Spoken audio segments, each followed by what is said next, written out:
지난해 취업자 수가 10만 명에도 못 미치며 금융위기 이후 최저를 기록했습니다. 반면 지난해 우리나라 실업률은 17년 만에 최고 수준으로 치솟았습니다. 최저임금위원회 노동자위원들이 정부의 최저임금 결정구조 이원화 방안에 대해 반대 입장을 공식으로 내놨습니다. 양대 노총은 최저임금 개편안이 정부 뜻대로 강행되면 총파업 등 공동행동에 나서기로 했습니다.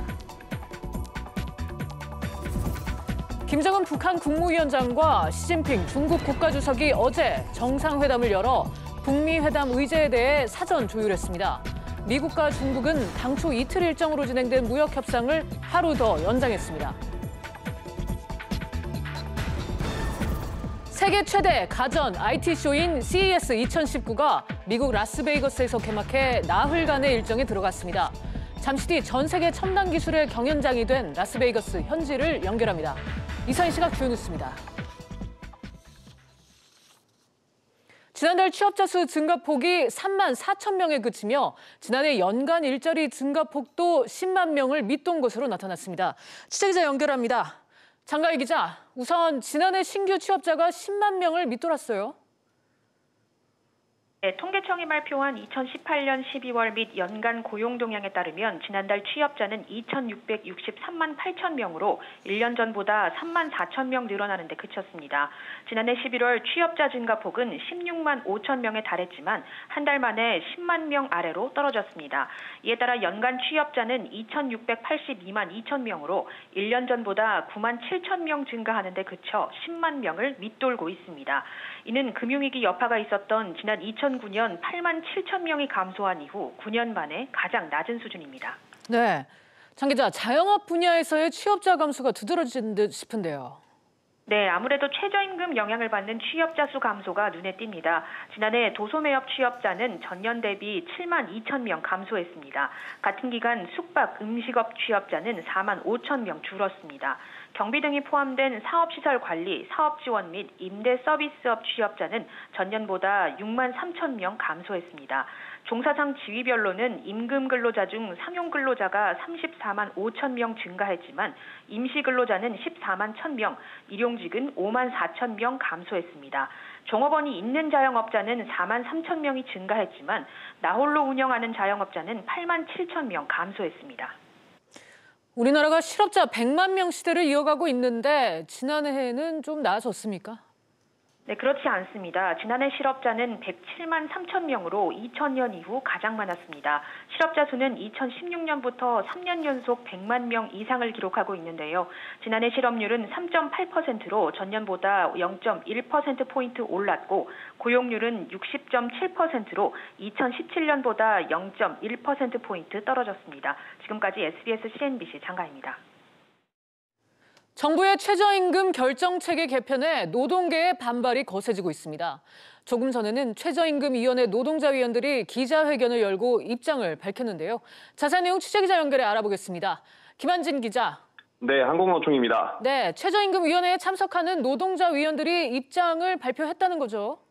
네, 한국노총과 민주노총, 양대노총의 사무총장 등 총 9명으로 이뤄진 최저임금위원회 노동자위원들이 모여 최저임금 결정구조 개편을 중단하라며 강력 반발했습니다. 정부가 입장 변화를 보이지 않고 최저임금 법안 처리를 강행할 경우 민주노총은 총파업도 불사하겠다는 뜻을 밝혔는데요. 당초 최저임금 제도 개선 태스크포스가 권고안을 내놨을 때부터 양대 노총이 반대 의견을 밝혔음에도 정부가 일방적으로 추진했다며 반발했습니다. 노동자위원들은 홍남기 경제부총리가 취임한 이후 정부가 최저임금을 일방적으로 계약하는 양상이 이어졌다며 홍 부총리의 사퇴까지 요구했습니다. 김 기자, 이번 최저임금 결정체계 개편안에 대해서는 어떤 입장을 보였습니까? 네, 노동자위원들은 최저임금 결정체계 이원화에 따라 신설되는 구간설정위원회가 공익위원으로만 이루어지는 만큼 노사가 직접 참여하지 못한 가운데 구간이 정해지기 때문에 공정성을 상실할 것이라고 입을 모았습니다. 앞으로 탄력근로제 단위기간 확대 등 주요 현안이 남은 가운데 정부가 일방적으로 추진한 이번 최저임금 결정 구조 개편을 저지해야 한다는 합의를 이룬 겁니다. 노동자위원들은 우선 최저임금위원회 제도 개선 논의를 요구하고 내일부터 이달 내내 이루어질 정부의 의견 수렴 절차에 불참하겠다는 뜻을 밝혔습니다. 지금까지 한국노총에서 SBS CNBC 김한진입니다. 최근 5년간 종업원 수가 가장 많이 증가한 기업은 어딜까요? 이마트가 꼽혔습니다. 그 다음으로는 스타벅스 커피 코리아 그리고 현대차로 나타났는데요. 자세한 소식 취재기자 연결해 들어보겠습니다. 안지혜 기자. 네, 안지혜입니다. 네, 종업원 수가 가장 많이 늘어난 기업들은 유통업이 많은 것 같네요. 네, 한국경제연구원이 지난 2012년부터 2017년까지 30대 대기업의 종업원 수를 분석했습니다. 5년간 이마트가 14,246명으로 가장 많이 늘었고 스타벅스 커피 코리아가 8,007명으로 2위를 차지했습니다. 연간 기준으로 환산하면 두 기업 모두 해마다 신규 채용 등으로 2,700여 명이 늘어난 겁니다. 유통업은 전통적으로 일자리 창출 으뜸 분야로 꼽힙니다. 이어 현대자동차와 CJCGV 그리고 농협파트너스 순이었습니다. 하지만 전체 업종으로 살펴보면 제조업이 30%를 차지해서 가장 많았고 이어 도소매업과 숙박음식업 순으로 늘었습니다. 네, 최근 3년이나 1년 기준으로 보면 순위가 크게 달라진다고요? 맞습니다. 최근 3년 기준으로 보면 종업원 수가 가장 많이 늘어난 기업은 헬스앤뷰티 스토어 올리브영을 운영하는 CJ올리브 네트워크스로 집계됐습니다. 화장품 시장 트렌드 변화로 매장 수가 2배 넘게 늘어난 점이 주요했던 것으로 보입니다. 최근 1년 기준으로는 카메라 모듈을 생산하는 LG이노텍이 1위로 꼽혔는데요. 지난 2017년 종업원 수는 직전해보다 3,600여 명이 증가했습니다. 회사 관계자는 신모델 출시로 인해서 단기 근로자 채용이 늘었기 때문이라고 설명했습니다. SBS CNBC 안지혜입니다. 김정은 북한 국무위원장이 전격 중국을 방문한 지 이틀째 되는 오늘도 시진핑 중국 주석과 얼굴을 맞댑니다. 인근 베이징 상무부에선 미국과 중국이 무역 협상을 벌이고 있는데 시위라도 하는 듯 북중 정상이 친분을 과시하고 있습니다.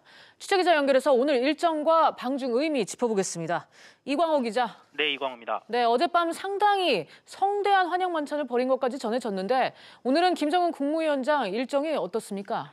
네, 김정은 북한 국무위원장은 오늘 오전 숙소인 다오이타이를 나와 전용차를 타고 베이징 동남쪽으로 향했습니다. 김정은 위원장은 베이징 동남쪽 이좌ang에 있는 경제기술개발구를 방문해 이곳의 제약회사 동인당 공장을 방문했습니다. 동인당은 역사만 350년을 자랑하는 오래된 제약회사인데 우리나라에는 우황청심환으로 잘 알려진 곳입니다. 김 위원장은 이후 시진핑 주석과 다시 만나 오찬을 가질 것으로 관측됩니다. 네, 어제 북중 정상회담도 있었는데 김정은 위원장의 이번 네 번째 방중 의미 어떻게 볼 수 있을까요?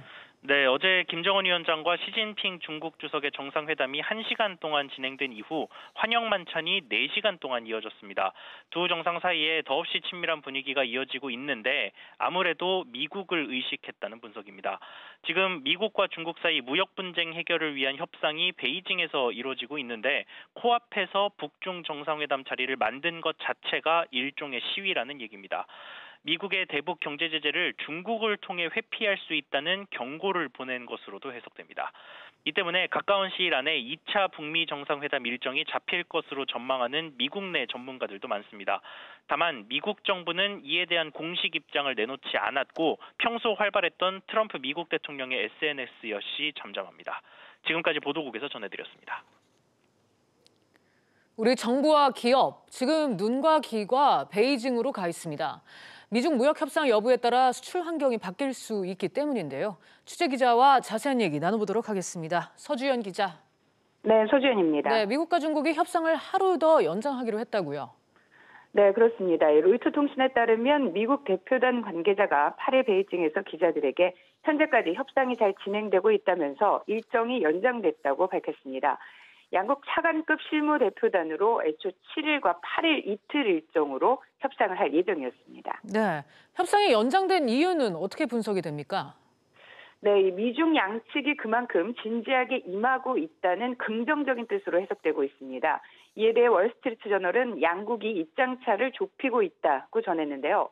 특히 중국이 시장 개방을 확대하고 미국산 상품과 서비스를 추가로 사들이는 문제에 의견차를 줄였다고 전해졌습니다. 네, 최종적으로 협상 타결에 대한 전망은 어떻게 나오고 있나요? 네, 그간 중국은 미국의 요구를 적극적으로 수용할 뜻을 내비쳤는데요. 방금 전에는 중국 정부가 미국을 포함한 외국 회사들의 유전자 조작 농산물의 수입을 허용하겠다는 소식도 전해졌습니다. 이런 가운데 중국 일부 관영 매체는 굴욕적인 협상은 안 된다는 반응도 보이고 있는데요. 따라서 최종 타결은 여전히 미지수입니다. 급속한 경기 둔화 우려 속에서 서둘러 갈등을 봉합하려는 중국과는 달리 미국은 중국과의 합의가 도출돼도 확실한 이행 보장까지 받아내겠다면서 강경한 입장을 고수하고 있기 때문입니다.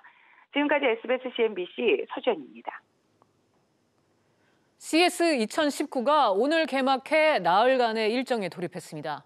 저희 취재팀이 현지에 나가 있는데요. 자세한 내용은 현지 연결해서 전달해드리도록 하겠습니다. 우형준 기자 전해주시죠. 네, 라스베가스입니다. 뒤에 보이시는 저 문구 보이시나요? 애플이 CES가 열리는 이곳 라스베가스 컨벤션 센터 뒤편에 제일 잘 보이는 곳에다 만든 5개 광고입니다. 문구의 내용은 이렇습니다. 아이폰에서 일어나는 일은 아이폰에 묻어둔다. 미국의 유명 문구이죠. 라스베가스에서 일어난 일은 라스베가스에 묻어둔다를 패러디한 겁니다. 애플은 아이폰의 개인정보 기능을 강조하고 사용자 데이터를 장사해 광고와 물건을 파는 구글과 아마존을 저격한 겁니다. 이처럼 이번 CES는 각 기업들이 서로 치열하게 경쟁하고 때로는 협업하며 기술 대전을 펼치고 있습니다. 이번 CES는 모두 160여 개국 국가 4,400여 개의 기업이 참가했는데요. 이번 CES는 이곳 라스베가스 컨벤션 센터를 비롯해 크게 3개 지역으로 나뉘어져 있습니다. 저희 취재 기자들이 나눠서 각 현장에 배치해 있는데요. 먼저 김동우 기자가 IT 분야 신기술에 대해 알아봤습니다. 김동우 기자, 현장 분위기 전해주시죠. 네, 저는 전자관에 나와 있습니다. 이곳에는 LG전자를 비롯해서 소니와 IBM 등 각종 IT 기업들이 전시를 하고 있는데요. 특히 이번 CES는 인공지능과 로봇 등 신기술을 많이 확인할 수 있습니다. 삼성전자는 어르신 돌봄, 공기청정 기능 등이 들어간 헬스케어 로봇을 선보였고 현대자동차도 4발 달린 로봇 자동차를 선보였습니다.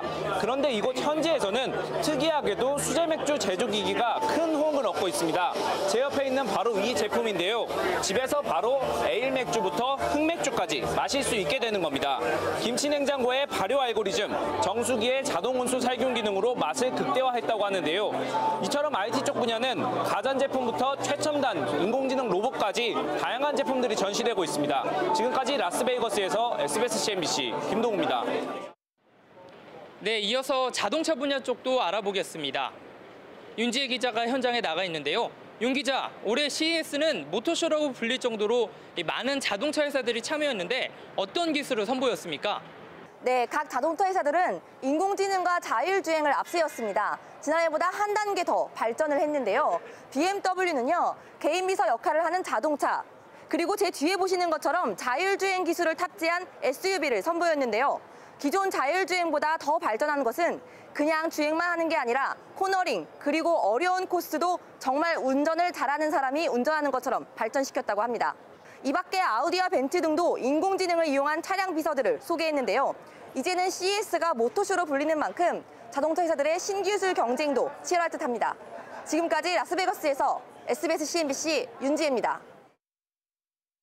지난해 삼성생명 암보험금과 관련해서 지급을 하냐 마냐 논란이 뜨거웠었죠.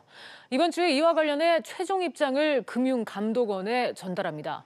일단 추가 지급키로 가닥을 잡았는데요. 취재기자 연결해 알아보겠습니다. 정지환 기자. 삼성생명이 지난해 논란이 됐던 암보험금과 관련해서 추가 지급하기로 가닥을 잡았다고요? 네, 그렇습니다. 이르면 이번 주 오는 11일에 삼성생명이 그동안 지급하지 않았던 암보험금과 관련해서 추가 지급에 대한 최종 입장을 금융감독원에 전달할 예정입니다. 삼성생명은 지난해 요양병원 입원은 암의 직접 치료 목적이 아니라며 입원비 지급을 거절하고 있었는데요. 금감원은 이에 대해 지급하라고 했고 결국 한 건에 대해서만 지급한 바 있습니다. 보험금 지급을 거절한 사례 중 다른 29건을 재검토해 지급 여부를 다시 결정하고 이를 금감원에 통보하겠다는 겁니다. 네, 삼성생명이 왜 보험금 지급을 재검토한 겁니까? 지난 11월 삼성생명이 분쟁조정위원회의 권고를 받아들여 한 가입자의 요양병원 입원비 지급을 결정하자 금감원은 비슷한 민원 사례 29건에 대한 재검토를 요청했습니다. 금감원 관계자에 따르면 삼성생명은 지난 12월 대부분의 사례에 대해 지급하지 않겠다는 의견을 전달했고 금감원 측은 삼성생명이 최종 결정을 내리기 전 지급을 권고한 기준을 다시 설명했습니다. 삼성생명은 이르면 11일 29건의 민원에 대해 각각 지급이냐 아니냐의 결정을 내려 금감원에 전달합니다. 지금까지 SBS CNBC 정주환입니다. 앞으로 등록 임대 사업자가 임대료 증액 상한이나 임대기간 등 의무사항을 위반했을 때 부과되는 과태료가 크게 인상됩니다. 정부가 오늘 이 같은 내용이 담긴 임대주택 관리 강화 방안을 발표했습니다. 취재기자 연결합니다. 오수영 기자. 네, 오수영입니다. 네, 의무를 어겼을 때 처벌이 강화된다고요? 그렇습니다. 먼저 연 5%로 제한된 임대료 상한폭을 어기면 지금까지는 최대 1,000만 원의 과태료가 부과됐는데 앞으로는 최대 3천만 원까지 내야 합니다. 임대 의무 기간도 반드시 지키도록 역시 과태료가 대폭 인상되는데요. 임대주택 사업자로 등록을 하면 4년에서 8년간 임대를 반드시 해야 하는데 이를 어기고 집주인이 직접 거주한다거나 의무기간 안에 집을 팔아버리면 현행 기준의 5배인 최고 5천만 원까지 과태료가 부과됩니다. 또 앞으로는 주택 소유권 등기에 민간임대특별법상 등록임대주택이라는 사실을 반드시 부기등기해야 합니다. 부기등기란 원래 있던 등기의 내용을 추가하는 건데요. 새 들어 사는 집이 등록임대주택인지 의무임대기간이 몇 년인지 등을 파악하기 어렵다는 지적에 따른 조치입니다. 2년 유예기간 안에 부기등기를 하지 않는 임대사업자에게는 500만 원 이하의 과태료가 부과됩니다. 네, 오 기자, 이 같은 방안이 왜 나오게 됐습니까? 임대주택에 사는 세입자들은 그동안 잦은 이사와 과도한 임대료 상승 등으로 주거 불안에 시달려 왔는데요. 지난 2017년 12월 정부가 집주인들에게 임대주택 등록을 하면 세제 혜택을 주겠다고 제시하면서 지난 1년 사이 등록임대주택은 39%, 등록임대사업자는 57% 급증했습니다. 그동안 수기로 관리해온 자료가 이제는 너무 많아졌고 그만큼 관리 강화도 필요하다는 판단이 깔려 있는 건데요. 정부는 상반기 안에 임대등록 시스템 렌트홈을 재정비해서 전산 관리합니다. 분양권을 등록하는 경우 입주 가능일 6달 전부터만 가능하게 해서요. 실거주 가능한 주택만을 대상으로 정확한 정보를 관리하게 됩니다. 지금까지 SBS CNBC 오수영입니다. 임차인 권리를 보호받을 수 있는 상가가 늘어납니다. 법무부는 법으로 보호받는 상가의 환산 보증금 기준액을 확대하는 내용의 상가 임대차 보호법 시행령 개정안을 입법 예고했다고 밝혔습니다.